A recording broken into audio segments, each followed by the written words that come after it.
देखिए, चुनाव का ये समय है और हम हर प्रकार के वर्गों के साथ जो कार्यक्रम कर रहे हैं उसी की श्रृंखला में आज ये कार्यक्रम था।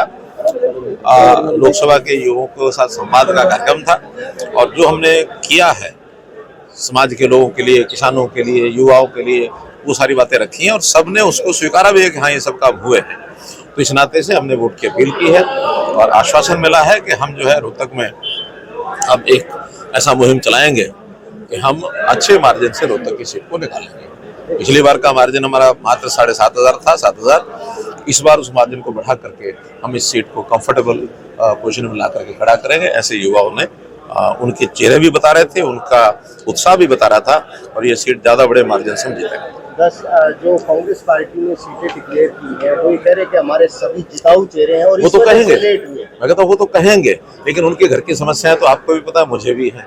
जिस प्रकार से आपस में उनकी भिड़ंत, आपस में एक दूसरे के खिलाफ बोलने का काम, और बापू बेटा जिस प्रकार से घबराए कि भी पिछली बार हम दोनों खड़े हो गए, दोनों हार गए थे, इसलिए इसका मतलब तो ये है कि वो बापू और बेटा एक दूसरे को जिताने के लिए बने हैं। उनकी पार्टी का तो मामला खत्म ही हो लिया, तो जो पार्टी का मामला खत्म हो लिया तो कितना वो करेंगे। लेकिन हमारे यहाँ पार्टी का सिस्टम आपने देखा है, एक 1200-1300 युवक एक ही लोकसभा के इकट्ठे हों और वो जो अलग जगाएंगे, वो जो उसका परिणाम निकलेगा, हमें पूरा भरोसा है ये सीट जिस तरह से ये रोहतक की लोकसभा सीट है, काफी बहुत सीट में मिला है, आप तो राजनीतिज्ञ हैं, क्या लगता है कि ये जीतने के बाद विधानसभा किसकी होगी और यदि बीजेपी जीती है उसकी और कांग्रेस जीती तो उसकी विधानसभा पे काफी इफेक्ट पड़ेगा?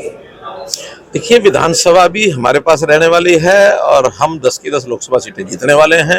इफेक्ट जो होगा वो उसी प्रकार से होगा जैसे आप समझ रहे हैं, हम भी समझ रहे हैं कि Bharatiya Janata party comfortable majority से, चाहे वो हरियाणा हो चाहे देश हो, उसमें जीतेगा तो निश्चित रूप से विधानसभा में तो हमें कोई दिक्कत आएगी नहीं है, क्योंकि इस समय का जो वातावरण है वो हमें काम आएगा। हाँ, राज्यसभा की सीट जरूर दीपेंद्र के पास आने वाले समय तो रहेगी, उसको अभी नहीं छीन सकते। अजय सिंह चौटाला ने विजेंद्र सिंह का बीजेपी छोड़ के गए थे और वीरेंद्र सिंह गए थे, तो अभी उनको टिकट मिला क्यों नहीं? ये एक बार आप उनसे पूछो तो ज्यादा अच्छा रहेगा कि उनका कोर्स ऑफ एक्शन अब क्या रहेगा।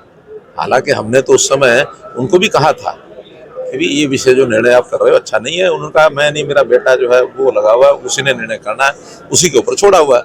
आज बेटे का मन में क्या है, उनके मन में क्या है, उनसे आप पूछेंगे तो ज्यादा अच्छा लगेगा। अच्छा, राजनीतिक चौटाला ने एक बयान दिया, आपने जांच की बात कही थी, तो वो ये कह रहे हैं कि अगर हमारी जांच होगी तो खट्टर साहब के ऊपर ये सवाल उठेंगे। तो प्रश्न ये है कि ये विषय उन्होंने उठाया, उन्हीं के छोटे साहबजादे ने ये उठाया कि ऐसा हुआ वैसा हुआ। हमने कहा कोई शिकायत आएगी तो फिर जांच कराएंगे।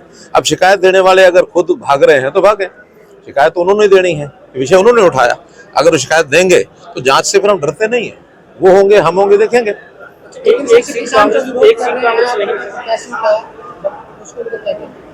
देखिए, किसानों का विरोध नहीं है, किसानों में कुछ जिसको कहना चाहिए ना, इस प्रकार के सो कॉल्ड उनके लीडर जो आंदोलन में अपने आप को माहिर मानते हैं, लेकिन वो आंदोलन भी उनके किसी काम आ नहीं रहा है। आखिर तो पिछले साल भी जो कुछ आंदोलन चला हमने देख ही लिया। पंजाब के लोगों का एक बाहुल्य यहाँ उस समय भी था, चाहे वो टिकरी बॉर्डर था या फिर ये जो सिंघू बॉर्डर था, तो वहाँ पंजाब के किसानों का बहुत बड़ा था। आज भी अब वो हरियाणा में प्रवेश करने की बात कर रहे थे पंजाब के साथ, हमने उसको रोका नहीं आने दिया। क्यों? उनके मंसूबे वो अच्छे नहीं है, ना कोई राजनीतिक मंसूबे है ना कुछ और है। उनके मंसूबे अलग प्रकार के हैं, वो देश के सिस्टम को ठेंगा दिखाने वाले लोग हैं।